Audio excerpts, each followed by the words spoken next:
Hello, everyone, and thank you for joining us for today's conversation with Josh Dyer and Kelly McKinley on the shape of a museum. I'm Kathleen McLean, the AGO's Assistant Curator Talks and Screenings. Whenever we gather, even virtually, we begin by considering where we are and the responsibilities we have as either guests or hosts on this territory and our responsibilities as treaty people.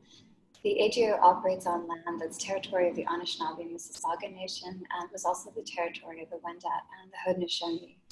The Dish with One Spoon Wampum Belt Covenant is an agreement between the Haudenosaunee Confederacy and the Anishinaabe Three Fires Confederacy to peaceably share and care for the resources around the Great Lakes.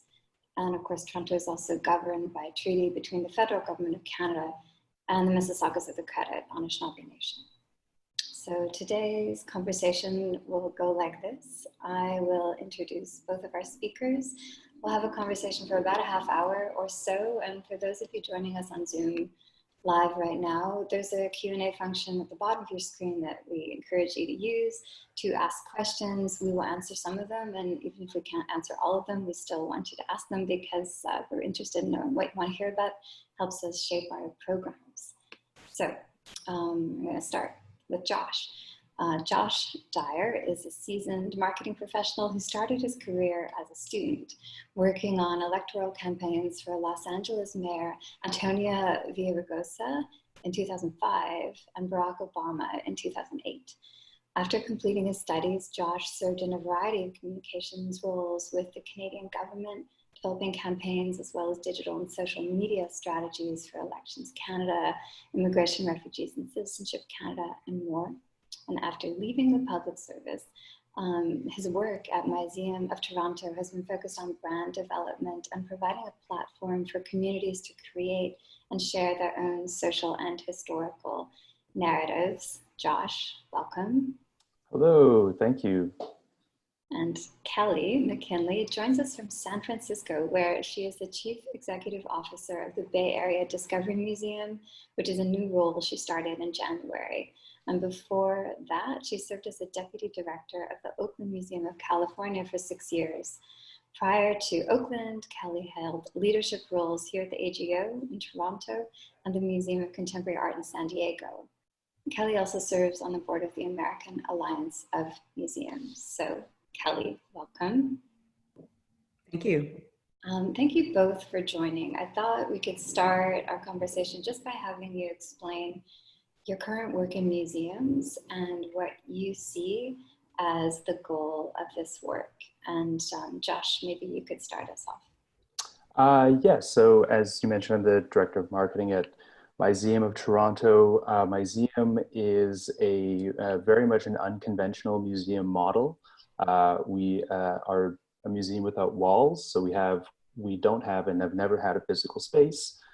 We don't have a physical collection of objects. We don't collect admissions or gift shop sales. All of our programming is free, and it's really sort of all of these things have sort of been done to sort of reimagine what a museum could be in the 21st century. And so, you know, if our focus is on the city of Toronto, and so to tell the stories of Toronto, we really want to sort of encourage our audience to explore the city more. And so that's sort of part of the reason of not having a physical space, because we can be mobile and move around the city, but also sort of challenge our audience to also sort of move around the city a bit more.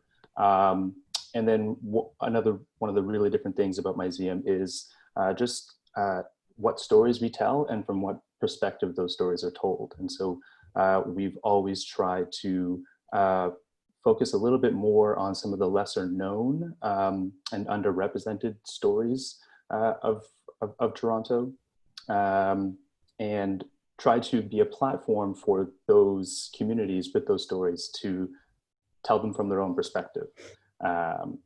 And then on top of that, I think one thing that we have always been trying to be on the leading edge of is also embracing new media forms in terms of how a museum communicates the stories that and shares the stories that we're telling.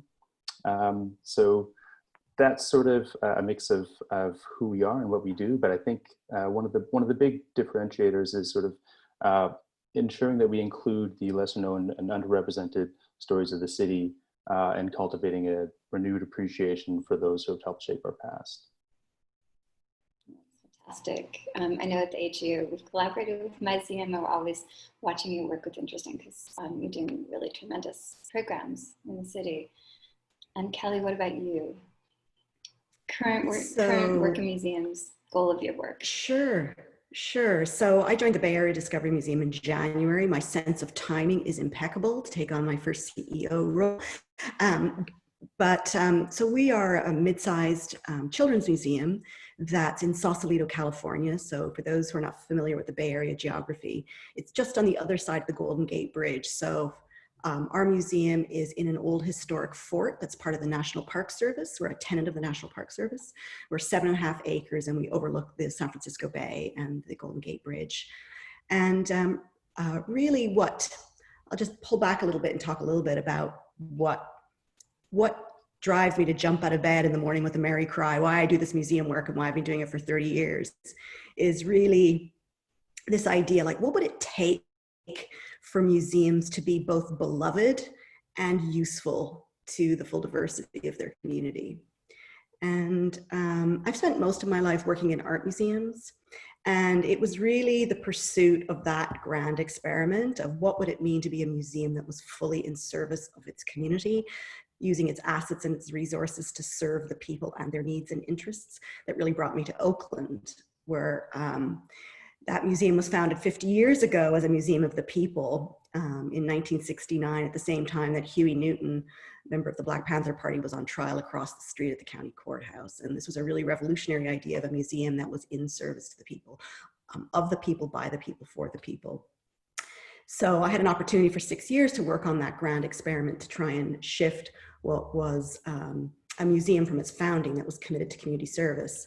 And I'd be happy to talk more about that, but really what brought me to the Children's Museum is a different kind of museum, one without a collection. So Oakland had over 2 million objects in history, art, and natural science, a really large kind of traditional gallery spaces with 100,000 square feet of galleries. And so this was an opportunity to see if we could conduct that same experiment in a very different kind of museum, a museum without a collection, but still a place that recognized itself as a platform for children and their caring adults to come together and navigate and make sense of the world together. And I think that's the other part of what my work's about in the Bay Area Discovery Museum, and also in Oakland, and also at the AGO, is I think the great power and potential of museums is that ability to bring people together to share stories and make sense of the world together. And there are less and less opportunities for us to do that in that kind of social context. So I was really interested in how this question might play out in a children's museum, which is why I made the shift. Yeah, and also this notion of both of you working in places with no collections, and how that might be a kind of freeing, open sort of environment for your work is interesting to me. But when I just stuck on the words of beloved and useful, and I know in this moment that we're in is both so unprecedented, so heavy, and so unique, that I wondered how both of you are experiencing this moment as different than any others you've experienced in your respective careers.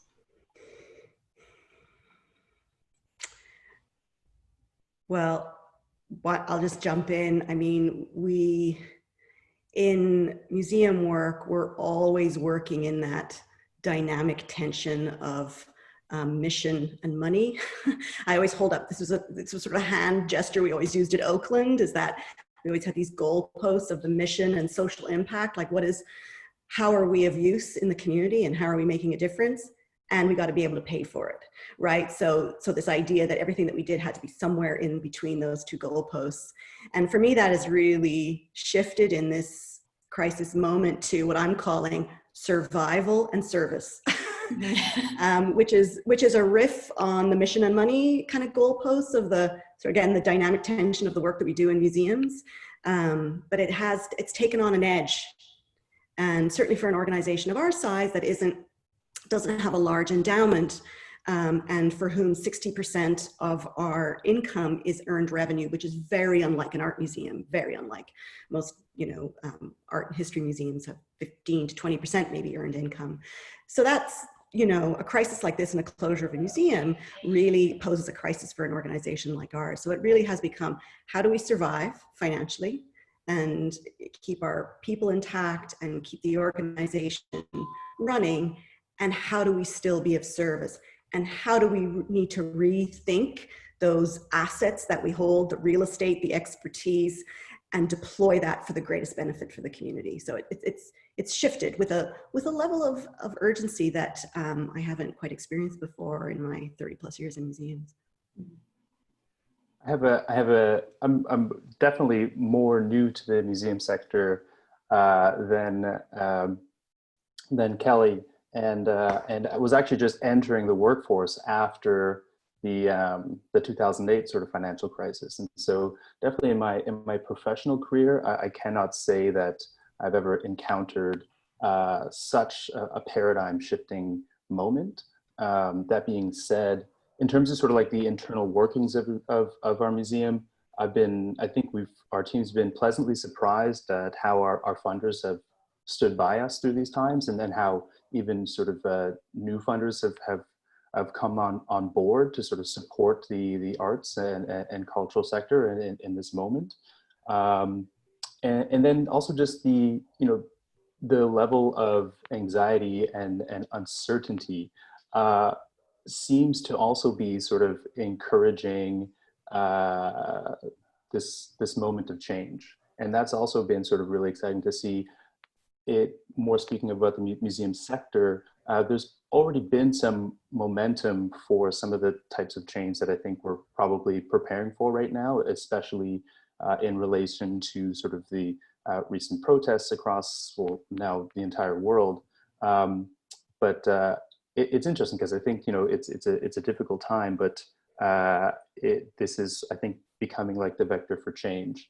Because already over the last few years at all of the major sort of museum conferences, they've been, tackling inclusion and diversity. ICOM just, I guess it would be late last year, sort of tried to introduce this, redefining what a museum is, that I think is really encouraging, that includes things like social justice and equity in terms of, what a museum should be striving to do and the role that we play in society. And so, yeah, it's been a really interesting moment. And so it's both sort of like, there's a lot of anxiety, a lot of uncertainty, but I think that also gives way to a lot of hope for possible changes. And in some way, it's sort of an opportunity for us to sort of envision what, the world that we want to live in and do our part to sort of create that world. For sure. Mm-hmm. And just thinking about the global protests and of course the global pandemic, and thinking about the really different audiences that both of your institutions currently serve. So Kelly, you're at a children's museum, and Josh, your audience is pretty all ages and everywhere. But how do we, as people who work in museums, attempt to give meaning to a moment like this? It could be through work we're doing now, or even thinking about when reopening becomes a possibility, what that could look like. But yeah, it's the role of museums and making sense of this moment.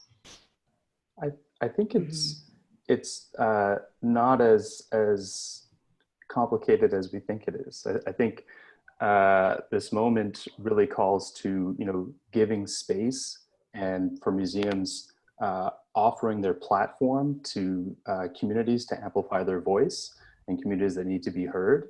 And I think that's sort of like that's the starting point. Is I think any reaction to this moment, those are sort of like the basic things that we need to do. Is sort of there are communities out there that have been, I think, trying to sort of voice some of the some of the struggles they've been having. And it's our sort of role, I think, to provide our spaces, provide our platforms to amplify those voices. And I think it starts there, and then it, that's followed with other types of supports and commitment. But I think that's sort of the starting point. Mm-hmm.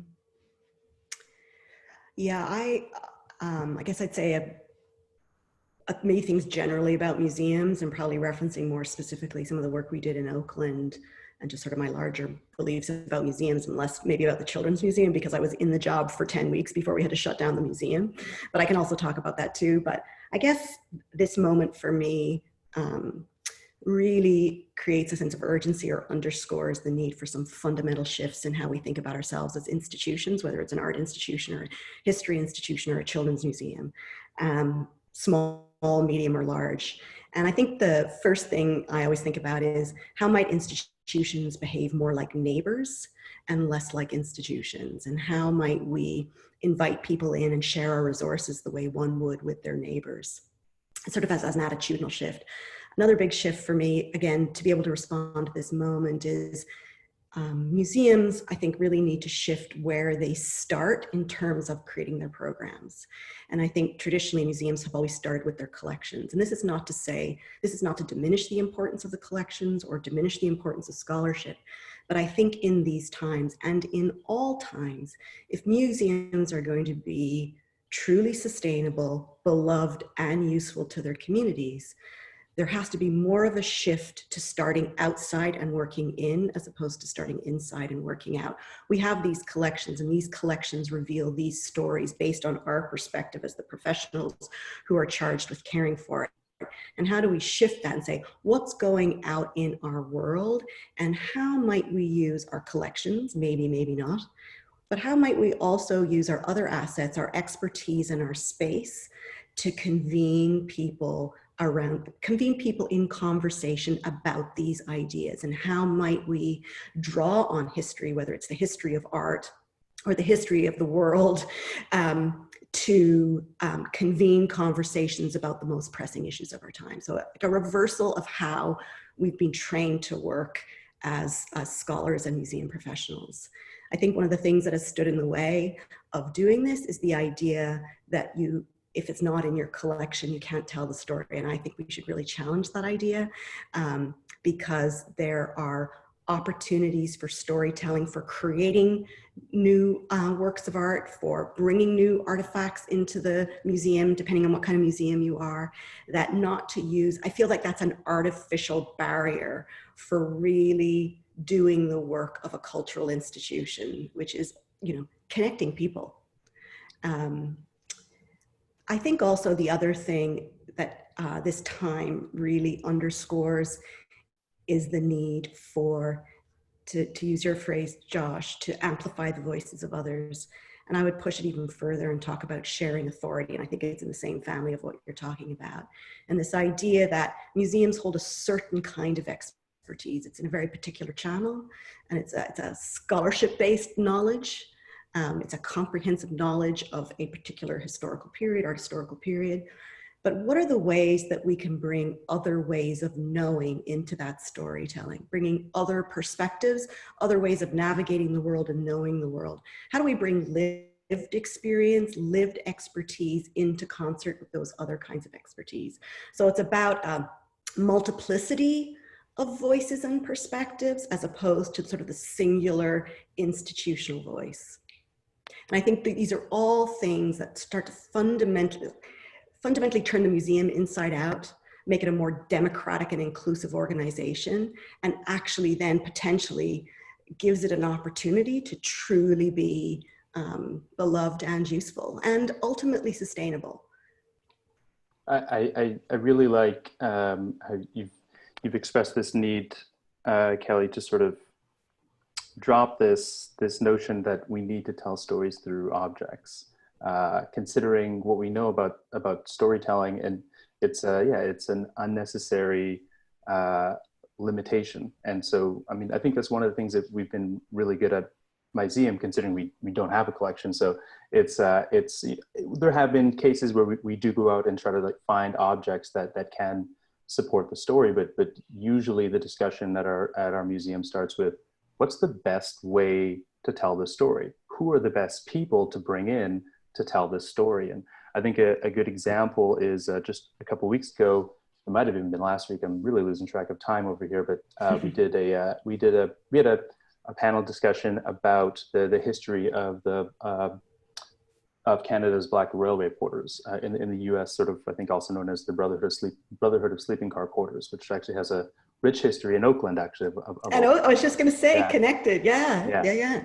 And so, I mean, we had to pivot that program during COVID-19 to sort of be, this online experience, but that program was originally supposed to be a sort of like a theatrical experience, sort of like an actual a play of the experience of the Black Railway Porters, and that was actually going to take place on trains at Toronto's Railway Museum.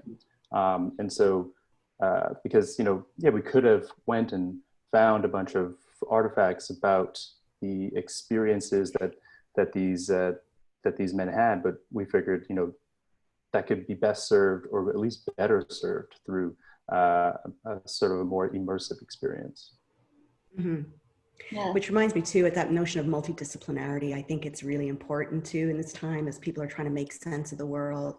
Absolutely. Like, what are all the different ways that we can really connect people? And I do miss collections. The responsibility of looking after 2 million of them was pretty big, but they are powerful brokers of connection. But also opening up to the community and suggesting, what about this story?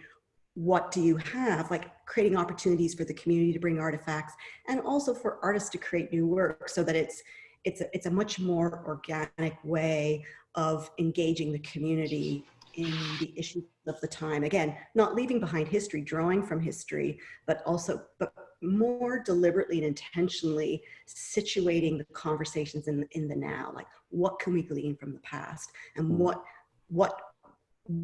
wisdom can we glean from the collective lived experience of our community? I think another, that just sort of reminded me, another thing with collections and sort of how living they are is, one thing that we've been finding a lot in our work at Myseum is the collections don't always have the objects that we need to support the stories that we want to tell, especially in terms of some of Toronto's more diverse communities. There wasn't the same, especially if you're looking back maybe 100 years, there wasn't the same impetus to collect objects from some of the more diverse and newcomer communities. And so the collections in many cases really only reflect the experiences of a very small population. And so often when you go digging through the collections, you're like, there's actually nothing here about this community, which is alarming, and even but even more of an incentive to find a way to tell the story. Yeah, it just makes me think of an example too about how when you let other voices and other ways of knowing into your institution, when you let the community in. I'm just thinking about when we were working on the Black Panther, we did an exhibition called All Power to the People, the Black Panthers at 50. Black Panthers was founded in Oakland. So you went to it? Yeah. Oh, brilliant. Okay, so you will know this piece I'm going to talk about. So as we were doing the early research, like, do we have anything? Like, it was going to be the 50th anniversary. Like, what do we have? And started digging in the vaults, and one of the things we found was a Kkk robe. And of course, the initial assumption was, oh, that must have been something that came from the South. Well, no, it was actually from an Oakland chapter of the Kkk. And when we did early concept presentations to the staff, the reaction from the staff, particularly our staff of color, was, no way, no how are we showing that robe in this exhibition. It is way too triggering and traumatizing for people. And so we pulled right back. But we were also working with community members of the Black Panther Party and the broader community connected to the Black Panther community, who said, there is no way, no how that you can do this exhibition without showing that Kkk robe. Like, you cannot tell the story of the Black Panther Party without showing that robe. So I just use that as an example of, sometimes as institutions, we get in our own way.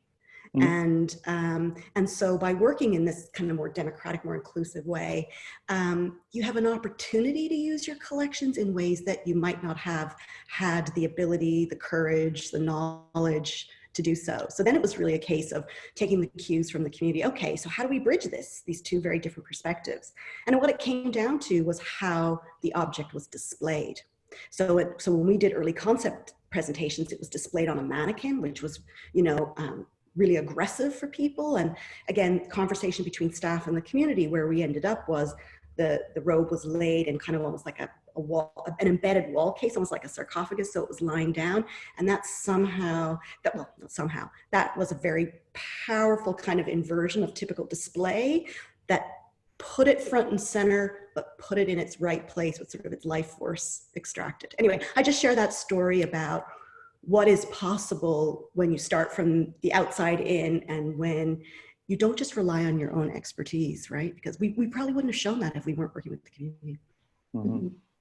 No, that was such an important show, and did so much. I mean, the 50th anniversary of Black Panthers did so much to kind of reframe understanding of their project and their work and their history. But that exhibition in particular, I'm jealous. Josh, you got to see it. But Kelly, I wanted to pick up on this idea of co-creators of knowledge, working with community. And Josh, I know that Myseum is often collaborating with community. And I'm wondering if you have, we talked about a few examples, but if you have an example from your work of sharing and decentering authority with community in a way that really surprised you or turned out to be amazing and fantastic. Mm-hmm. Mm-hmm.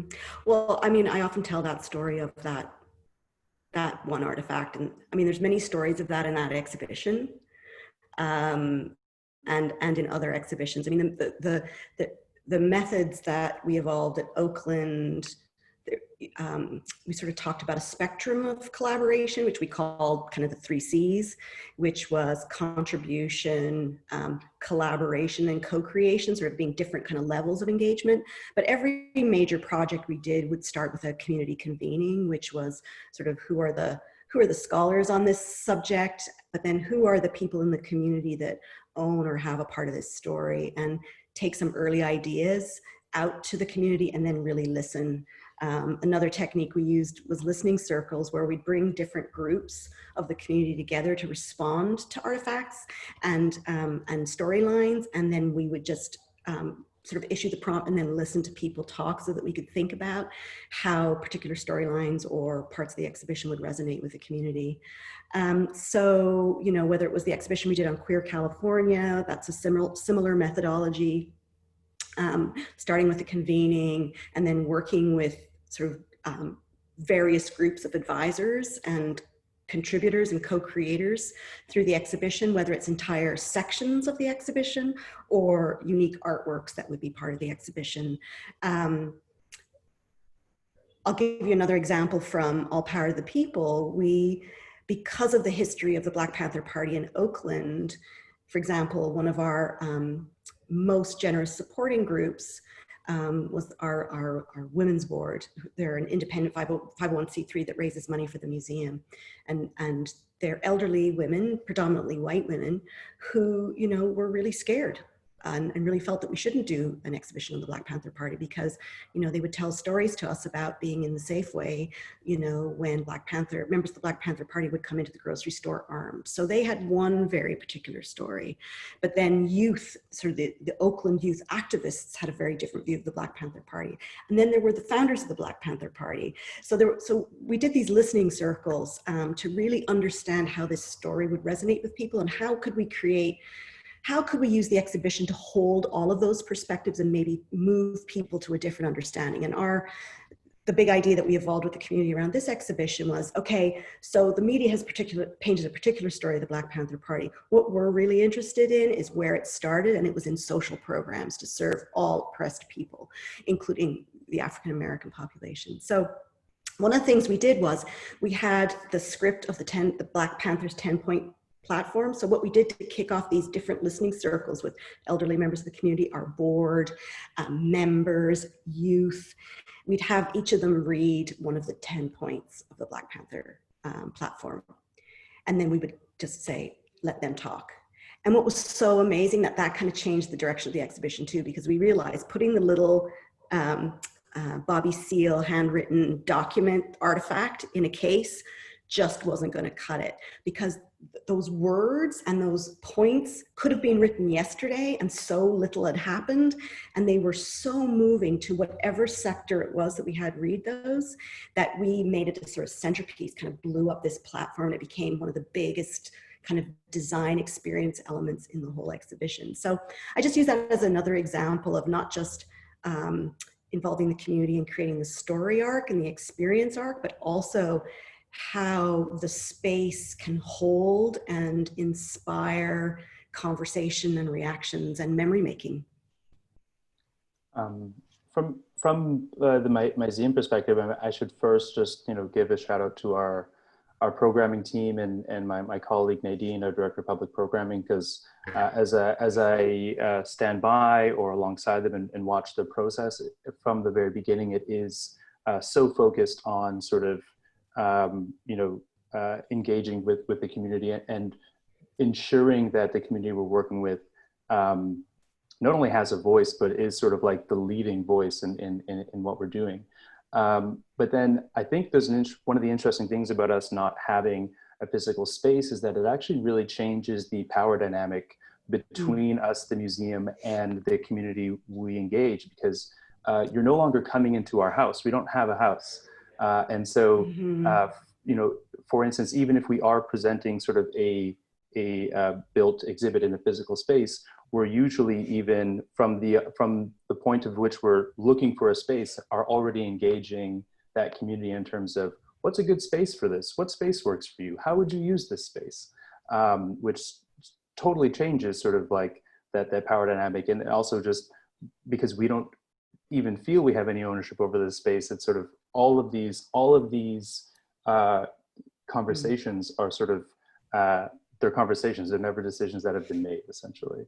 And I guess just an example of that, where that really I think comes to fruition is through our this program we do every year. It's actually a festival called Myseum Intersections, and Arts and Culture Festival, where we host multiple exhibits across the city within a 30-day period. And usually, I mean, if one of the partners we bring on for that has a space that they've chosen already, that's fine. But often, we're just sort of like lending our expertise in terms of, do you need a space? Then we help them find one, and then even we sort of just let them free in that space, and we're just sort of there to support. We'll get an email like, "Oh, I need a plinth." Okay, we'll find you a plinth, type of thing. And so we're really, this sort of like co-curation and collaboration is sort of like already very much built into our model. Mm-hmm. It's something you're very good at. We have a question from the audience, which is a question that I love because it comes up in the work that the AGO does too. And the question is, could you share stories of successes or failures or lessons learned about how to not only identify and start meaningful conversations with communities, but how to sustain them, maybe beyond a single exhibition or programming experience? It's the sustaining thing. Mm-hmm. Mm-hmm. Yeah, well, it's years and years of work to build on what Josh was just saying. Like, you can't underestimate the power and the obstacle that is presented by our edifices and our histories as institutions. They're understood by a lot of the community as elite organizations that are not for them, and in many cases have actively shut them out. So even in Oakland, the museum that was founded as the Museum of the People, before the museum even opened, they created an African-American advisory committee. The founding director created an African-American advisory committee. And that director was fired for insubordination for bringing in community voices, particularly African-American voices, into the museum before the museum was even opened. So that's sort of the earliest history of this so-called democratic museum. And then fast forward to try to do projects like Black Power, All Power to the People. So it's years and years of conversations and getting to know people before you even have a project, right? So it's thinking about who you invite to your events, what kinds of programs you create. I would say one of the game changers for Oakland was this event called Friday Nights, which has kind of become sort of a heartbeat. Well, it was until COVID, but every Friday night, 3,000 to 5,000 people in the summer coming together on the campus for music and food trucks and socializing. And it became this really safe place for the community to come together in Oakland, and, a feeling that there weren't a lot of those spaces anymore for people in Oakland. And that wasn't about an exhibition. That wasn't about, let's make something together. This was about, we have this incredible 7-acre campus in the heart of downtown. Let's get together. So it was this idea of thinking more like a neighbor than an institution. Our director of programming, Cynthia Taylor, was brilliant. She used to talk about inviting people onto our front porch. And that was what that program was about. It wasn't about any content, or it wasn't about, we'd love it if people went into the galleries, but if they didn't, it didn't really matter, because it was about positioning ourselves and kind of building a baseline trust in the community before we could do any of this work. So it's that trust building. And I think if you don't do that, I think it's going to fall flat. Yeah, I definitely agree. And I think for Myseum, we're so new that I guess we are freed a bit from the burden of a legacy in terms of our relationship with communities in Toronto. That being said, we do have a few organizations that we have worked with sort of over and over again. The archives, formerly known as the CLGA, is an example. They've participated in our Intersections Festival, I think every year that we've done it so far. But yeah, I think Kelly made a really good point in terms of how some of these institutions, because of this legacy relationship that they have with communities, are seen as these very elitist places. And I think that's one of the things that we've always at Myseum been actively trying to break, as in terms of, what a museum is and who it serves. And those are really difficult. It's really difficult to shake those legacies. I think we've even seen it in terms of, how some of the sort of like statements, especially with regards to the Black Lives Matter protests, have sort of really fallen flat for some cultural organizations, because you can't just make up for 50 years of history with one statement, and the communities that you're speaking to know that. They're very aware of the standing relationship with this institution, and so if you make a statement and they haven't heard from you in years, that's not going to fix the relationship. It means you have a lot of work to do, is essentially what we've learned. And just also along that line, I think, arts and culture organizations, I think we have even a higher expectation from the public and the publics that we serve in terms of being leaders of change on some of these issues. And so it can be even more difficult to sort of make up for lost time. Speaking of lost time, we're nearing the end, but for our last question, I'm going to take two questions and I'm going to combine them into one question. But picking up on Josh, the notion that the statements that a lot of museums have made have fallen flat. So two things. How do you think museums can sustain and support this incredible protest movement against anti-Black racism? And with that in mind, it's the how are you thinking about reopening question. So whenever our spaces or cities open up again, when we are able to convene together again, how can we maybe channel some of the energy that we've seen from the protests into our work? I think a lot of the statements that organizations have made, they're a good start, but it's such a small piece of the puzzle, because what that statement is worthless without an action plan, and then that action plan is worthless without a commitment to sticking to it and seeing it through. And so I think, as we think about sort of like why some of these statements have fallen flat, it's because, as sort of I was saying, you know, in some instances, these organizations are making up for a 25, 30-year history. And, you know, that might take another 25, 30 years to rebuild that trust. Hopefully not that long, but it's really a commitment. And I think, you know, we've all had a lot of time to reassess sort of where our organizations stand, what our teams look like, what our boards look like. Now is an opportunity to sort of, you know, diversify things on that front. It's also time to look internally and figure out, are we giving voices to the people that we should be, even within our organizations? And then in terms of community outreach, we have to stick to these plans. We have to have a plan, and I think we should probably be bringing them in on that plan. And so, like, you know, here's how we want to support this community going forward, and then we have to see it through. And I don't think,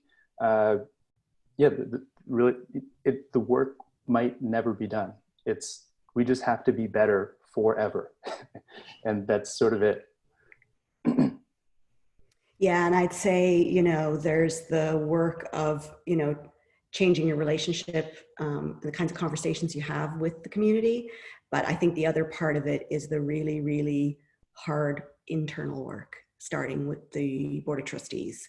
Like, the governance structures have to look like the communities that they serve, and they need to do their own individual work around this anti-racism work and as a group, because they set the tone and the agenda for the organization. And parallel to that, the institution itself has to do that with the staff to create an inclusive culture where people can bring their whole selves, and people of all different perspectives and walks of life can feel welcome, and that they can belong and they can make a meaningful contribution.